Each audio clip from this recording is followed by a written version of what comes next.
Hey there, Colonials. Welcome back to another edition of Quickly Colonial. I want to take another moment here just to say welcome. And for those of you that have been around with us and seen our videos before, and to those of you who are new and this is your first time, welcome and thank you.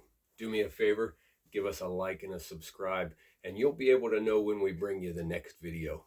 So we had a request from a viewer that said, tell me about tea and the American obsession, and then the American kick to the curb with tea. Well, I have lots of stuff to bring with me today to share with you.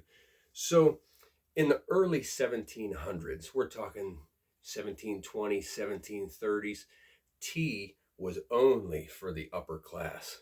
And so you would have the ladies, they would have these wonderful little get-togethers with all their lady friends, and it was very, very high end. But by the time that the East India Company started to bring in shipments, along with all the British shipments, the East India Company kind of forced that price down. Now there was a flood of extra tea everywhere, and that brought the price down.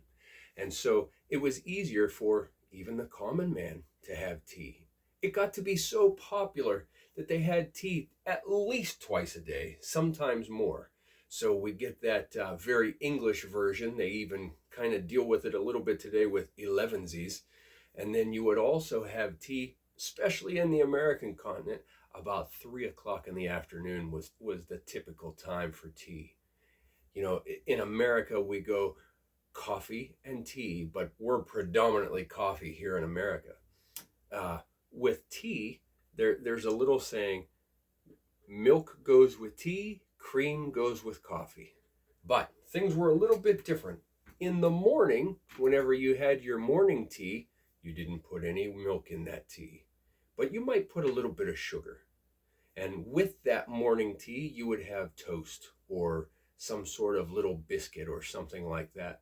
But in the afternoon, whenever you would have your afternoon tea, you would have your milk for your tea and your sugar, and then you would also have maybe some sandwiches or cakes of some sort, to enjoy the afternoon. Now, what say you walk into a friend's house and they say, "Oh, come, have a seat, have a seat."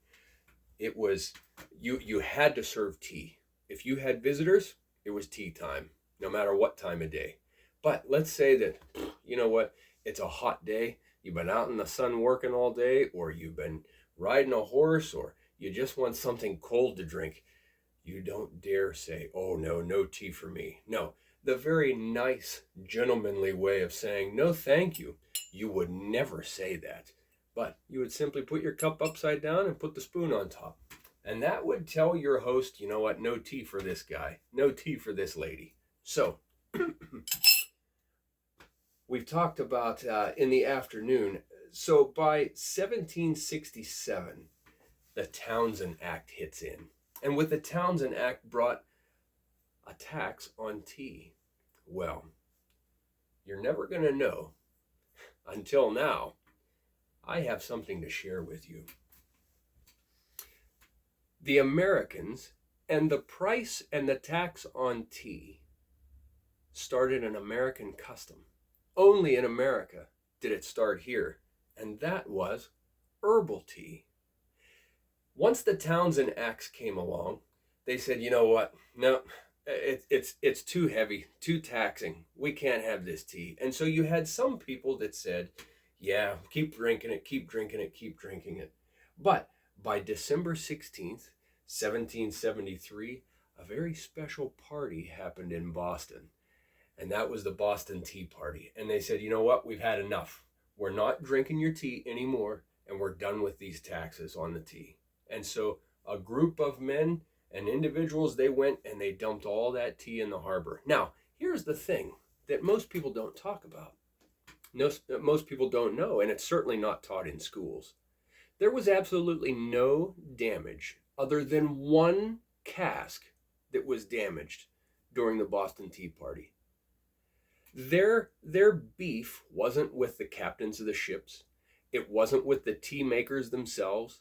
It wasn't with any of the police force or the British troops or anything like that. It was the tax.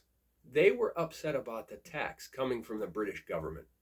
And so rather than storm the deck and bust open the boxes and leave everything in ruins, it was a very, very orderly array. They simply went onto the decks of the ships, sent a mandate that said, open it up now. And so they got the master at arms to come up and open the locks. They didn't even do it themselves. They got the shipmasters to come and open those locks. And then they would simply take and dump the tea, close the box back up, and move on to the next one. Absolutely incredible. There was one instance where one cask was damaged, and days later, that individual who damaged that cask went to that ship, apologized, and paid for the wooden cask so that it could be repaired or replaced. That's absolutely crazy to think about. Now, remember, the idea was to get rid of the tea. We are not drinking this anymore. There was one individual in this group that got caught taking handfuls of tea and shoving it in his pockets. And one of the guys says, whoa, whoa, whoa, hey, we're not into that. We're not taking this for ourselves. We're not stealing this. We're getting rid of it. And so they beat him up and tied him up and put him right in the middle of the town so that everybody could see him. This guy's a thief. He's not with us. We were after the tea. Get rid of the tax or we're done. Well, there you go. We're done. Now, after this point, it kind of got to the point where, okay, yeah, we've been kind of sneaking some tea here and there at home, and maybe we only have one tea party in the week rather than every day of the week. But once the Boston Tea Party happened, that was it. We're done. And so the American women would get together and they would go and they would get raspberry leaves, dandelions, sassafras root, strawberry leaves, blueberries, anything that they could find to steep in hot water and make an American tea. They even had teapots that were painted on the side, and they called them Liberty teapots. And the things that they drank, Liberty tea.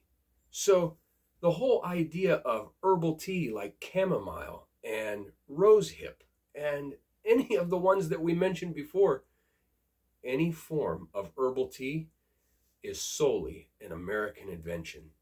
It's Liberty tea. In modern day, well, let me go back.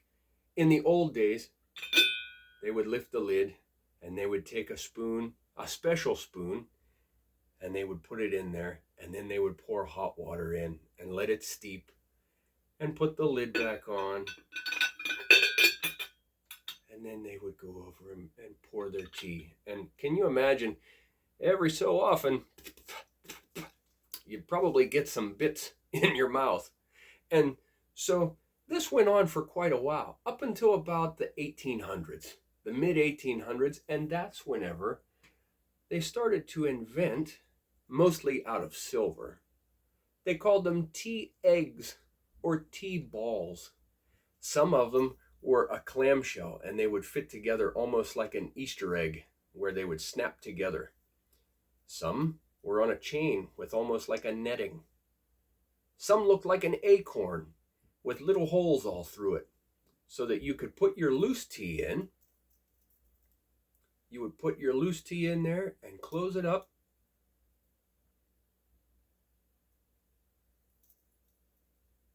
And put that in your cup instead of a whole pot. So we've gone from making a whole pot of tea to making it by the cup by the 1800s. It wasn't until 1904 in New York that a tea merchant named Thomas Sullivan started to give away samples of his tea in tiny little silk pouches.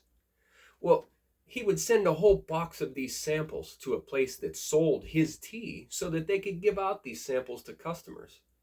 Well, not understanding what he was doing, these people would buy these individual sample bags and put put the whole thing in the cup and make it by the cup.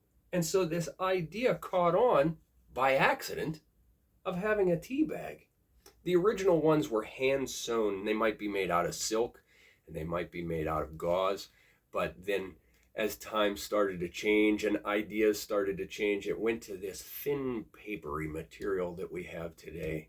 And so we have the traditional tea bag with the tag.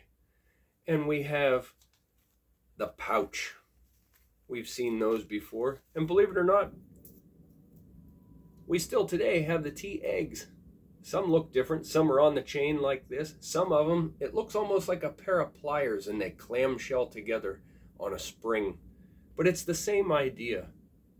That way you can steep loose tea. Some people make their own tea. You know, they go out into their backyard and they might have rose hips. They might have sassafras, spearmint, peppermint, anything like that. We've even gone as far as now it's in a powder form. And we use it in a Keurig coffee pot. But this idea now of loose tea is still alive and well, even in America today. There was a letter that was written by a Virginia woman in 1769, and she says, "I have given up the article of tea, but some are not so tractable. However, if we can convince the good folks on your side of the water of their error, we may hope to see happier times." Unfortunately, those happier times really never came back. And by the time the Boston Tea Party came along, and afterwards, the American colonies and then the United States of America kind of had their fill of British tea, and we became a coffee drinking nation. And now we're one of the biggest coffee connoisseurs in all of the world. We still have our fair share of tea, and especially the Americanized herbal tea. You know what? We don't want your British tea. We'll go up in our backyard and dig up roots and make tea out of it before we'll have that British tea. So my dear colonials, here we go back to the 1600s, even probably even earlier than that, where we have tea, loose tea, tea bags, tea kettles, tea pots. But we still practice those same principles today. And so there we have it, my dear colonials, another connection with colonial times. My goodness, I enjoy our time together. I'll see you next time. Cheers.